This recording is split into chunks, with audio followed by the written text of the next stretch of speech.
Founders Academy is a 3-part learning journey designed around the real stages of company building. Build what the market pulls, not what you push.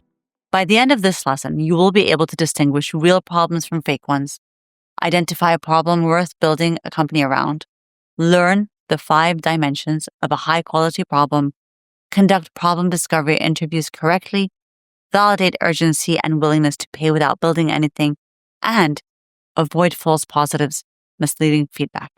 Most founders fail before they ever really start.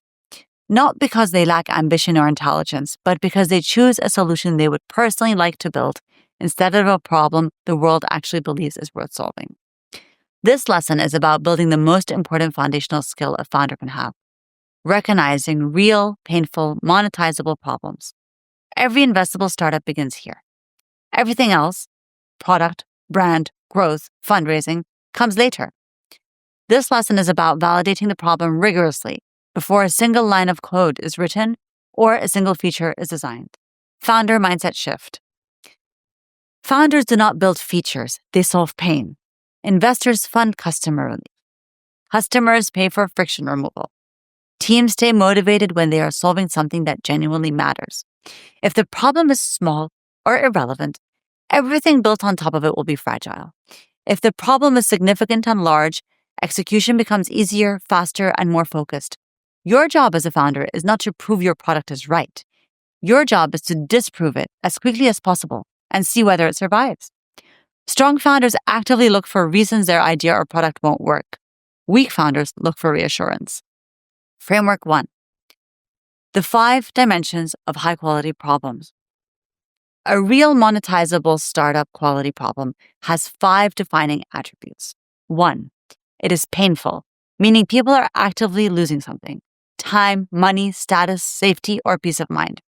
Pain intensity measures how painful the problem is, ranging from annoying to existential. 2. It is frequent. Frequency asks how often the problem occurs, with daily problems far stronger than rare ones. 3. It is expensive, meaning it costs real resources, time, emotional energy, or reputation. Budget looks at whether people already spend money on workarounds and how much time is required to achieve these. 4. It is urgent, meaning people are already hacking together solutions to cope. Urgency tests whether customers want it solved now or eventually. If people do nothing when the problem appears, it is not a real problem, it's an annoyance. And 5, identity. This impact examines whether the problem affects how someone performs or sees themselves. A CFO who cannot trust financial data is facing a high-frequency, high-urgency, existential problem. A problem must meet at least 3 of these 5 dimensions to be worth solving. Framework 2. Problem discovery interviews. Real problems, opportunities, versus fake problems, ideas. Fake problems sound like ideas. People need an app that helps them. There should be a platform where users can. I wish there was a way to connect. These statements describe imagined products, not lived pain. Real problems describe loss and friction and are opportunities. Retailers losing up to a quarter of inventory due to miscounts. Remote teams losing hours each day because coordination is unclear. Parents spending entire evenings managing childcare logistics.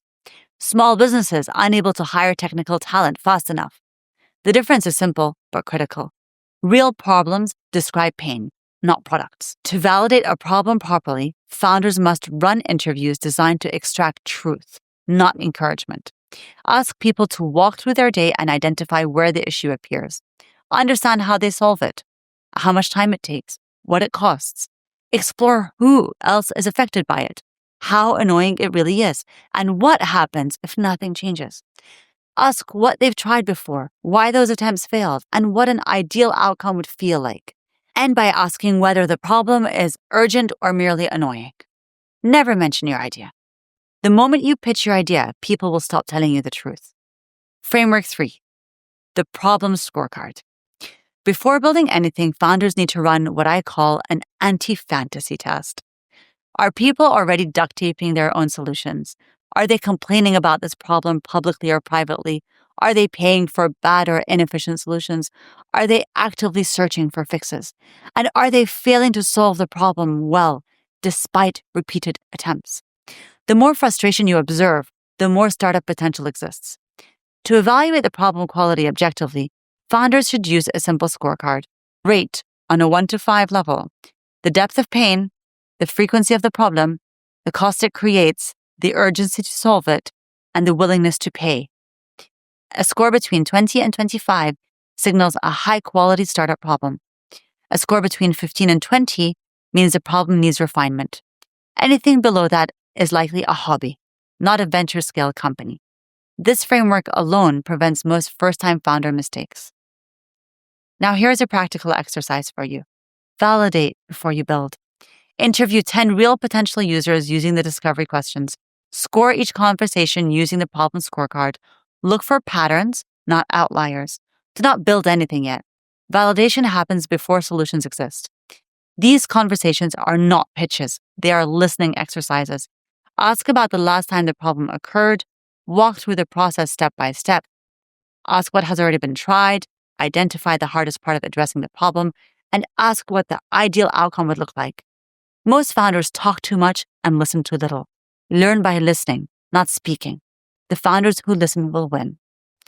Many founders ask whether someone would use their product. They pitch their idea during interviews. They talk more than they listen. They assume their problem is universal, or they try to validate solution features before validating problem pain. Each of these mistakes creates false confidence and weak foundations. Stick to identifying the problem, not pitching the solution. A startup lives or dies by the quality of the problem. A validated problem creates clarity, confidence, natural demand, and founder conviction. You now have the tools to validate problems before building solutions. In the next lesson, we'll move from having to find the problem you are solving to being able to articulate it clearly and concisely.